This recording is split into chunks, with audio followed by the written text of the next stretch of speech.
Today we have with us Ken Williamson, who is one of the most interesting people you'll ever meet. Ken, Yes, how are you today? I'm doing great. Great. It's been a wonderful day. I wanted to start our time together with a little background information on you. Okay. I wanted to find out how Ken Williamson came to be here. Okay. Sounds fair enough. Right. So I want to start our journey together. You talking about your folks Okay. and how they got together, because that is a story unto itself. So can you start me off with some of your early times before you even got here, early times? I'll get you as early back as I can remember, and that's almost at birth. Okay. 77 years ago, I was born in Roanoke, Alabama. Wow. And my mother and her family had lived here, and my dad lived in Griffin, Georgia. And it came to be that my tenure in Roanoke at that time lasted about 5 years.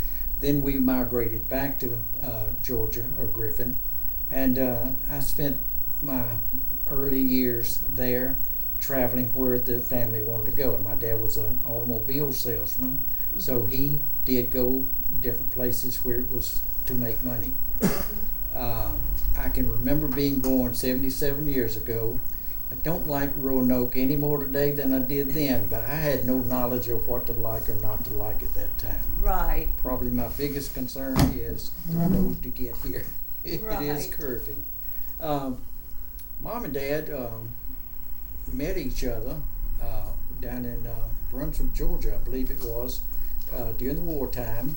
And my dad pulled a stunt that I think was, I found out later, my aunt, my mother's sister, had brought about. My dad walked over in an unemployment line, and my mother was there, and he looked at her and said, "Woman, you're about the prettiest woman I've ever set my eyes on." Oh. Well, Mom was floored and flattered, as any woman would be. To break the story up, they were married about 2 hours later. Wow. My aunt, my mother's sister, had pulled the joke thinking that Mother wouldn't go through with it, but my mother was my mother. So, quick story that I learned later in life was they knew, my mom said, "We can't go back to Roanoke because my dad will kill me." Oh. So they decided, my dad, let's just elope to Florida and we'll carry on from there and let them know from there where we can't be hurt by it in any way.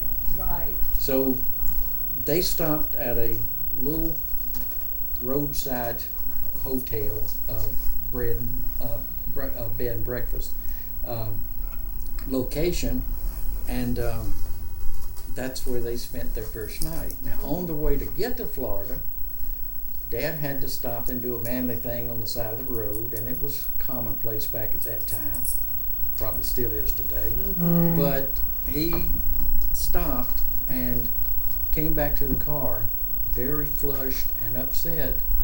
There's a dead man laying in the bushes over there. Wow. Well, both of them froze, not knowing what to do. Can't call Daddy, can't call the police, they'll take us back. So they went to the next, right before they got to the bed and breakfast, called some local authorities and told them, "I can't tell you who we are," and quickly got off the phone. Well, all of this comes about, but they went about their business, and then I started learning the story that 16 years later, we went back to Silver Springs, Florida, and met the couple that owned the little place where they had stayed that night. Well, up until that day, that woman, the wife, never knew what took place the night Mom and Dad showed up. Dad could not stand the thought of them being married and nothing to do about it, so he informed the owner that we are actually married. So we need to do something about it. So the husband was emphatic about, we'll make a change. My wife will never know the difference. She's a sound sleeper. So they did. They swapped out for the night. Mom and Dad had their marriage consummated. And at that time, 16 years later, we're there. They have a 14, 15-year-old daughter that later I ended up dating. It's ironic, I think. And they broke it to the woman that the switch had taken place that night, and she never knew anything about it. Wow. So we renewed the friendship, and as I say, I dated for a few months the daughter. Nothing came of it, and I went my way and she went her way. But that's interesting. That pretty well takes care of their adventures, with the exception, I bring that up because when I got married, my roommate at the time stated, what are you going to tell your mom and dad that you, I've got to back up. I met my wife on a Monday night and married her Friday of the same week at noon. So we had 4 days to get to know each other.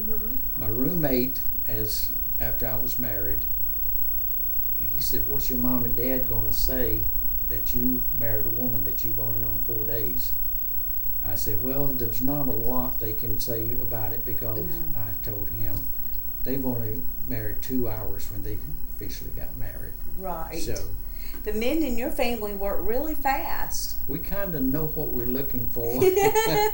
And like Davy Crockett said, if it feels right, do it. Right. So how long were your parents married?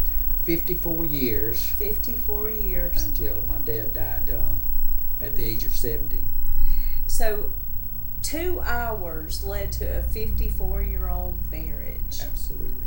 That's amazing. But, there's so many people this day and time who, know each other for years, get married, and within 6 months they're divorced.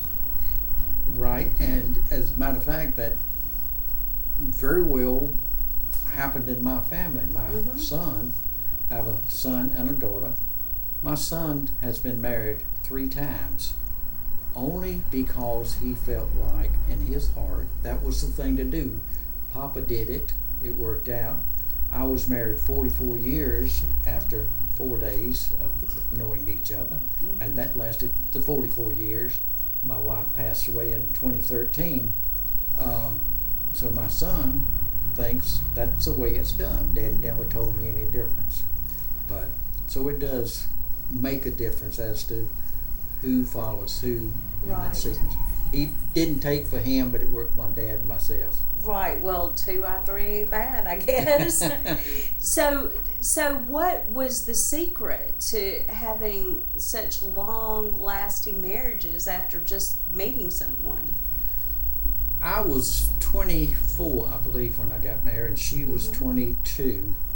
We both had a commitment, and I've always been a person that believes in God. I have strong faith in God, and I believe that God made covenants with man, so why not make my marriage a covenant between me and my wife?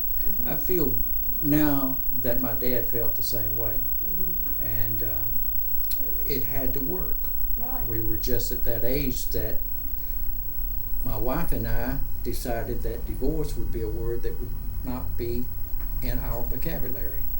And that once it was brought up, it would be dismissed immediately until we could have time to think about it and then discuss it, and it always worked out for the best that way. That's great. So how did you meet your wife? I don't know if this is right for the camera. I worked at Delta Airlines, and my lead boss stated one night after a break that he knew some girls in the apartments, condominiums, close to where we both lived. He said, let's go over and talk to them and have some fun. We get over to the condominium and knock on the door, and the strange girl comes to the door, and he says, is so-and-so home? She says, no, I think that's one of the roommates I've just moved in with. I've just moved in today, and nobody's here but me. So he says, okay, well, I'll give her a call and we'll come back. So he left going back to Delta Airlines. I decided, well, there's nothing to do at Delta Airlines right now. I think I'll stay. I stayed, and she and I sat on the stairwell talking till about 4 o'clock in the morning. Wow. That started it off, and I asked her for a date Tuesday night. She agreed to it. We went to dinner. Wednesday night, we had a date, and we went to see Butch Cassidy and the Sundance Kid. Never will forget it. And Thursday night, we went to a place downtown Atlanta called Al's Corral. Well, it was a boot scooting, hoedown, dance, and country music, and right up our alley. She and I won first place in the buck dancing contest for the night.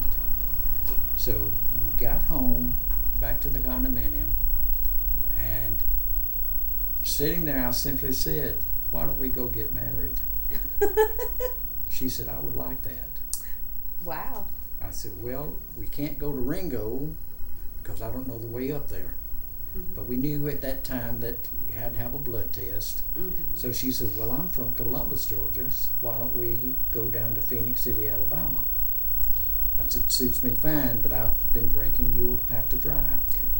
Right. So she drove us down, and we went to an apartment of one of her girlfriends, woke them up, and says, we're getting married in the morning.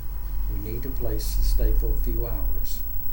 Well, the girlfriend worked at the bank, and she said, I'll put you in the room where the couch is. Y'all can camp out in there, and I'll see you at the bank at 9 o'clock. So I was still wearing the same blue jeans, the boots, and the cowboy shirt and a hat from the night before. So we did nothing but talk the rest of the night, or the morning, and we went to the bank at 9 o'clock, and I had no money. I was not one to carry a lot of money, so the girlfriend cashed a check, and I'll always remember in the register I wrote mistake. Oh, oh no. I didn't show my wife Gail that until several years later. Yeah. But anyhow, somehow or another that got lost in transit. Yeah, I'm sure. But we went to the Justice of Peace at 12 noon, and we're married. Wow. And you want to continue with that story? Oh, yes, absolutely. We went back to Griffin and went to the mill where my mother worked, got her to come to the front. And I told her, Mom, this is your new daughter-in-law. And my mom's mouth dropped open. I said, if you don't believe it, here's the marriage license. Handed it to her. She read it. You could follow her eyes from the top to the bottom. Then her eyes quickly went back to the top and started all over again, all the way through. And I said, she says, your dad's at the doctor's having a physical. I'll call him and tell him that you're on your way. But I won't tell him why. So we got to the doctor's office, and they said, your dad's blood pressure shot up when your mom told him. And so he's gone home. So I decided we'd go back to College Park and do our explaining there. Went back. My roommate was still sleeping. Woke him up, told him, Roger, I'm leaving you. I'm no longer your roommate. I got a new roommate. He said, okay. We left and went back to Griffin where my mom and dad were. So she was in her condominium with her new friends that she just met for 4 days. Correct. And you had to tell your roommate at the last minute, I'm moving out. I've got a new roommate. Well, there's a little bit more to the story than that, as happens. She was engaged to a lieutenant down at Fort Benning, Georgia. Oh. And I had not known that at the time. And I had a young lady that I cared a little about, but it was nothing serious, so she had to be told also. So we just kind of broke the word all the way around. Yeah. because it was kind of, I guess, unexpected. When I saw my roommate, Roger, later, he said, I had the darndest dream this morning. I dreamed you woke me up and told me you were married. I said, Roger, I did tell you. This is Gail. She's my wife. She's my wife. Wow. Okay, so what happened in between when you were growing up and the time you got married? What kind of jobs did you have? Various jobs. My dad, we had a ranch where we raised horses in Griffin, and one little quick story there, we always bought the horses up in Atlanta, and very nice stock. We get them to Griffin, and the dope has worn off, and they had to be rebroke again, and I was 135 pounds soaking wet, so it was my job to break horses. Right. So I finished high school, went to Atlanta, and was going to Georgia State at the time. I had a part-time job with Retail Credit. I later became assistant manager of the Atlanta branch office. And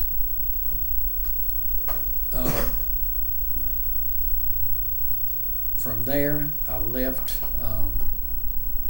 that part of Retail Credit and decided I was going to go into real estate. Somebody had told me it was a lot easier and I would be good at it, and I pursued that. Now this was right after we were married, so very little work outside the part of real estate, but I started in real estate in 1971 and got my first sale 19 days later. Wow. So went on to stay in real estate for 39 years. Wow. That's a while. I'm just one that once I get into a rut, I don't know how to get out, so I stay. Well, you get comfortable. I do, very much. So what kind of real estate did you specialize in? Specialized in residential out of the College Park, Georgia area, and my wife worked for Harland Printing, the check making company, so she stayed there, and shortly thereafter she got a job with Delta Airlines, and my real estate picked up. I went to get the associate broker license, got it after the 3-year period, and a couple of years later opened my own company, Ken Williamson Realty.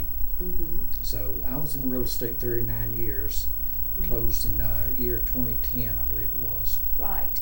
And I'm sure during your time as a real estate agent, you met some very interesting people. I did. Just give us an example of some of the interesting people that you came across while you were in real estate. I guess I'm the type of person who loves to meet people. Celebrities doesn't bother me at all.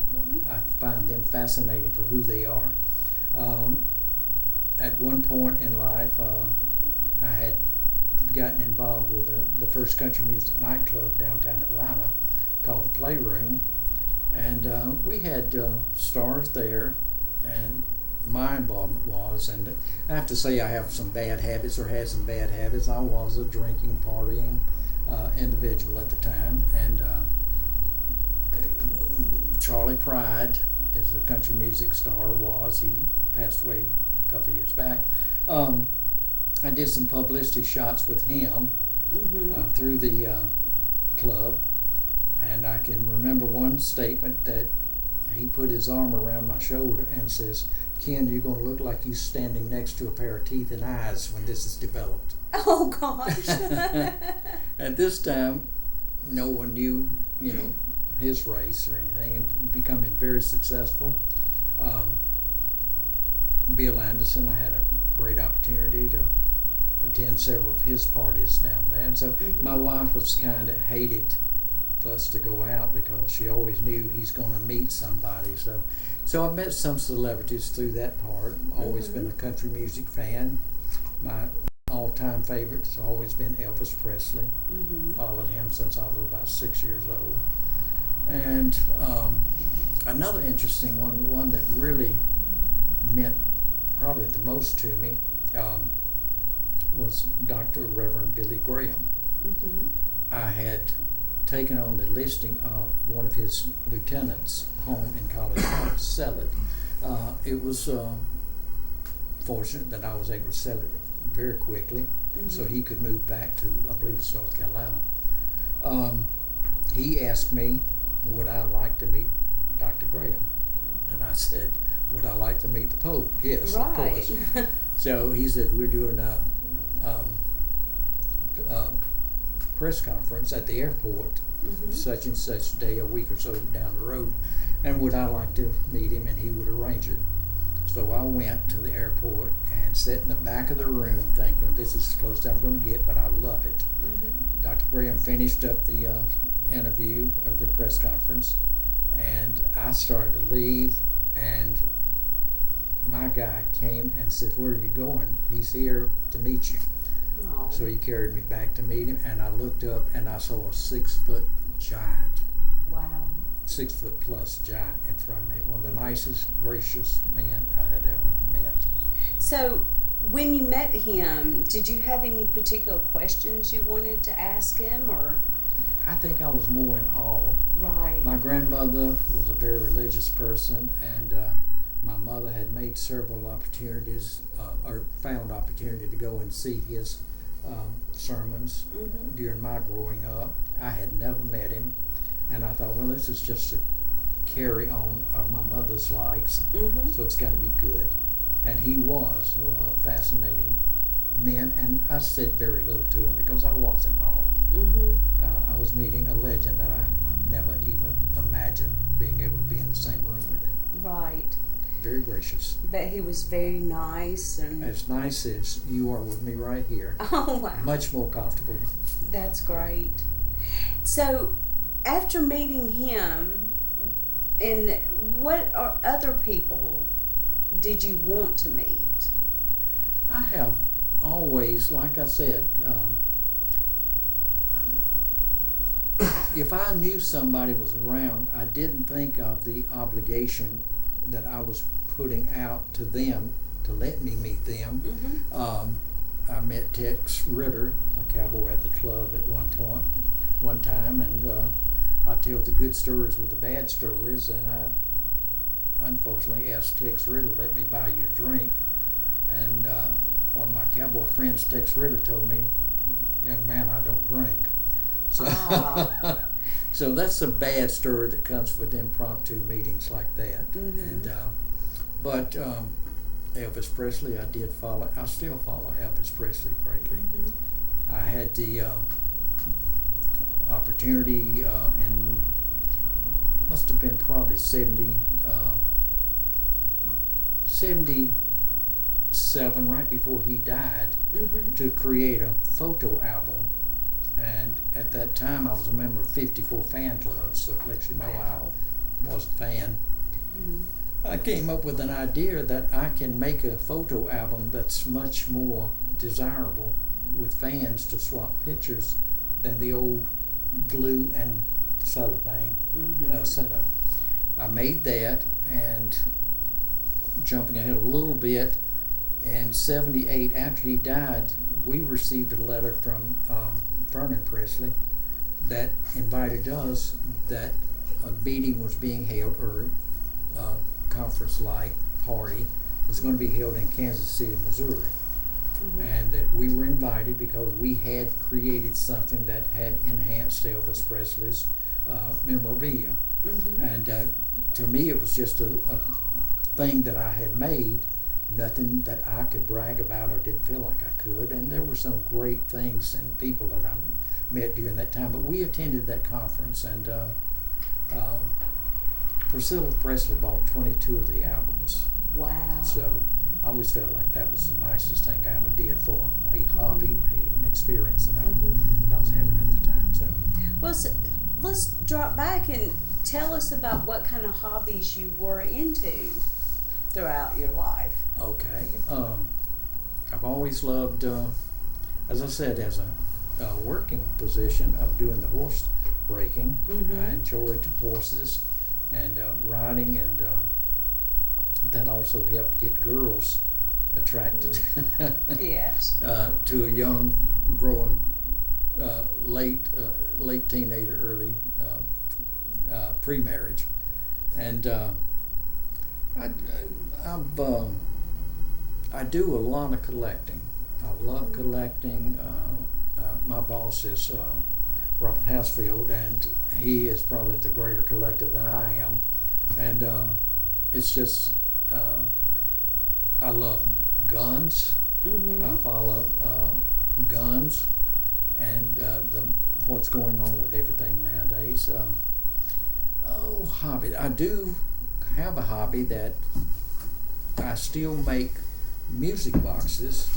Wow. And I make music boxes, and people tend to like them enough to buy them. And they are simply music boxes because what they are, in essence, is a candle holder or a chest or a box, any kind of container that I will be able to build a diorama in there. A Bible scene. If somebody comes to me and says, I want a music box like in the house that Mom and Dad raised us in. Well, Department 56 had a porcelain line product that we always bought, my wife and I, during the Christmas season, and we had amassed quite a good bit. But I figured a way to take those, light them up, put them in a scene, and I could get just about any kind of house or surroundings that I needed to do. A barn I could make. So I would make these things and sell them, and it has still carried through all these years. I started in making the music boxes in 2009, and I have several hundred I have sold. Wow. So because I don't know, how do you make a music box? Easy, because I love seeing a finished product. And I found that I could take crafts and find me a container, and in the collection that my wife and I had, we would have, for instance, there was a western town, ceramic houses and what have you.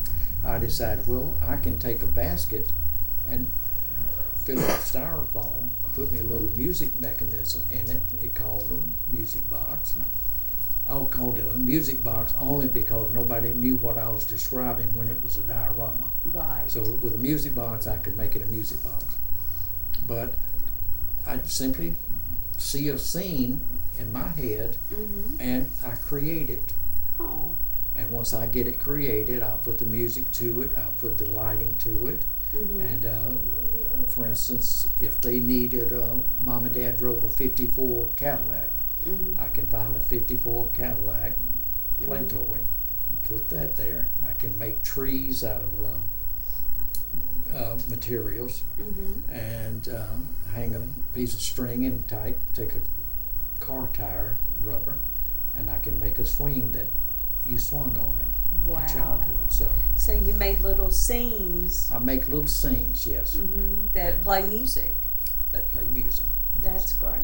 And they just keep selling.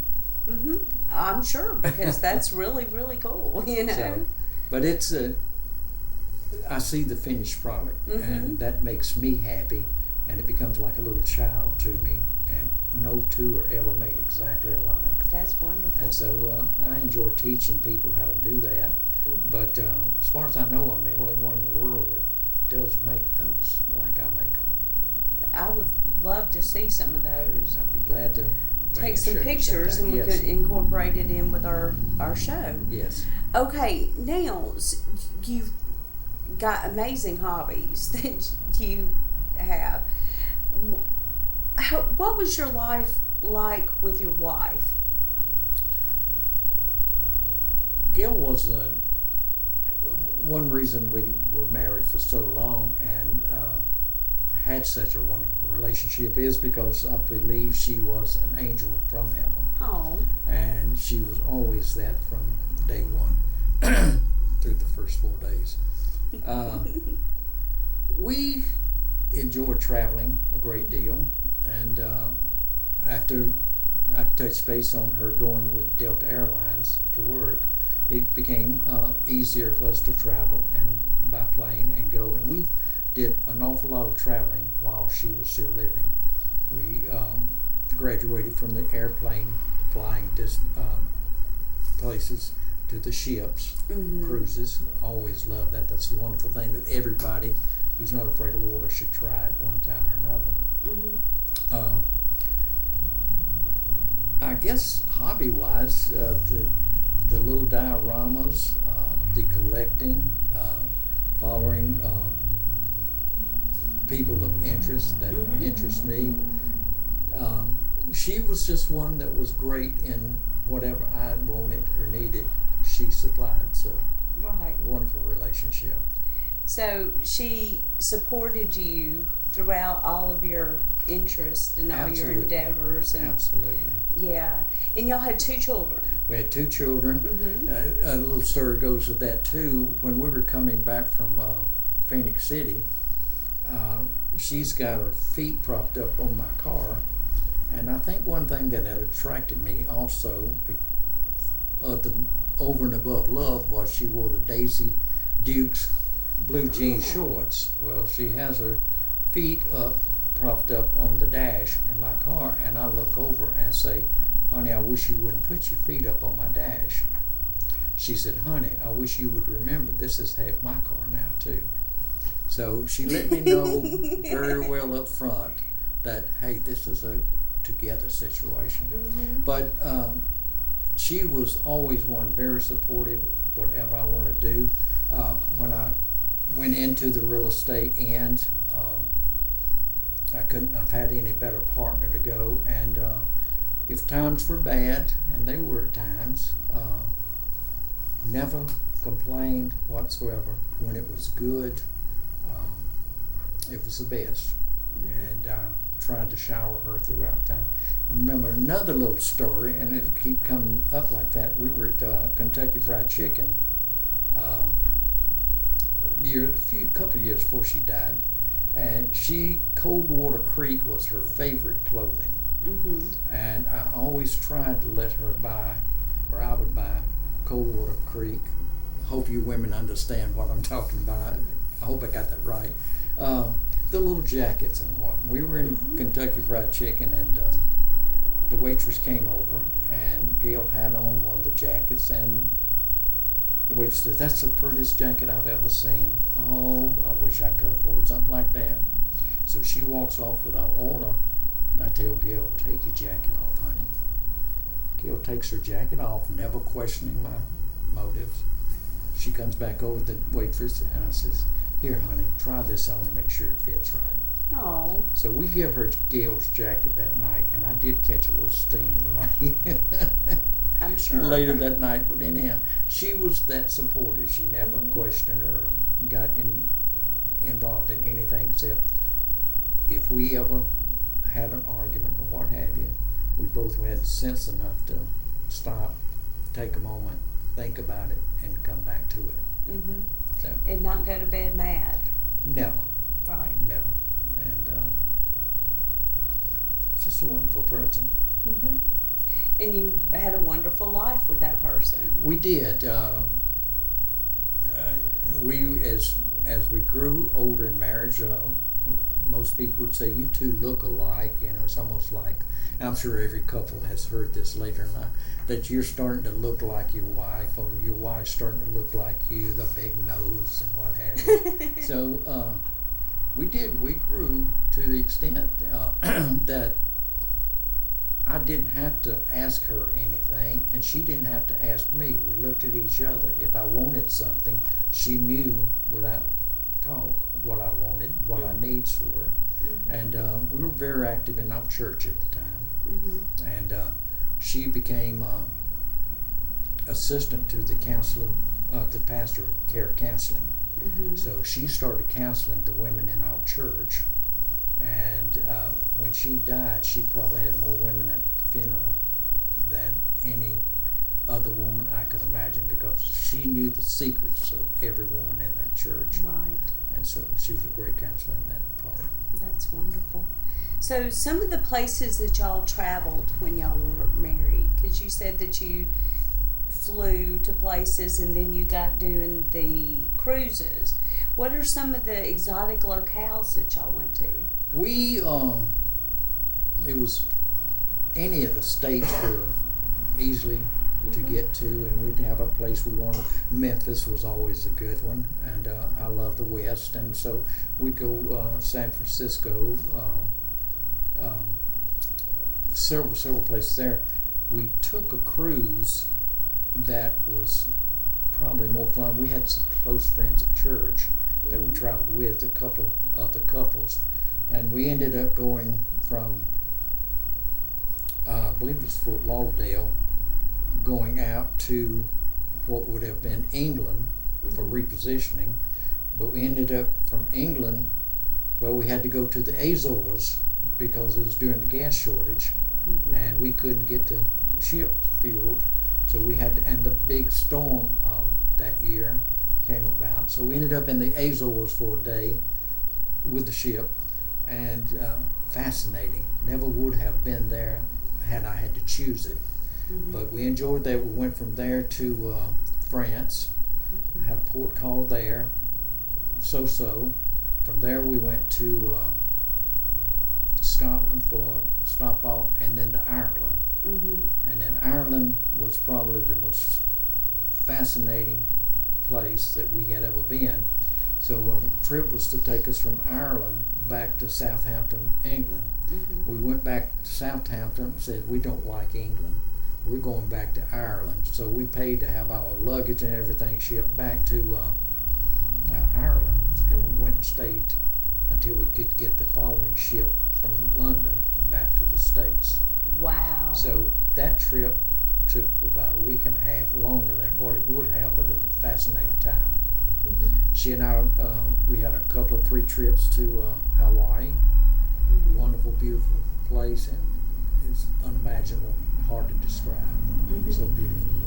Did you take lots of pictures? We did, and because I know that's another one of your hobbies. Those are the things that have gotten lost over the years. But no, I did have a lot of pictures taken there, and just a beautiful, beautiful place. Do you see the black sand beaches? We did see that, and we saw the island where the chickens ran rampant. Oh. Evidently a ship, I don't recall which one, had not docked but sank there, and the chickens that survived have multiplied over the years, and the inhabitants of the island have never gotten rid of them. So chickens are more abundant than dogs are as pets. So, but it's just, each island is great. Yeah, I'm sure. And I'm sure that, you know, there's a story that goes along with all of that. There are several of them. Yes, I'm sure there are. We'll get into that later. So. Well, I just wanted to use our introduction as kind of a get to know you. Right. In some of the things in your life, how you started off, and, you know, some basic stuff about you. But we're going to explore your life, and we're going to take each section, and I want to hear more about the people that you have met and the things that you have experienced and all of those interesting stories that you have to tell. I would be glad to share it with you.